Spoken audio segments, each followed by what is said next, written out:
Okay, so I've been kneading for almost 10 minutes now. I've been mixing around. I've been using the heel of my hand, this part of my hand, to mix the dough. And you might be able to see, compared to before, it's starting to get quite smooth.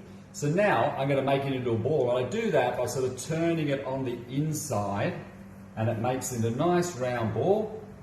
And I'm going to put that in the middle of my mixing bowl. There we go.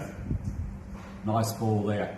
So what I'm going to do now, I'm going to take my plastic wrap, I'm going to cover over the top of the bowl, and then I'm going to be able to leave it there for 2 hours.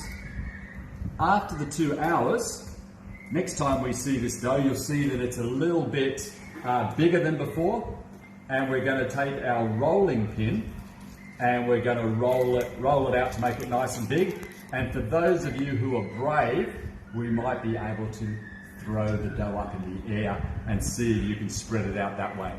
So what you should do now is you should have a quick look at the clock, maybe write down the time, because you're going to have to leave the dough for 2 hours to allow it to rise before we come back and roll it out. So see you again in 2 hours.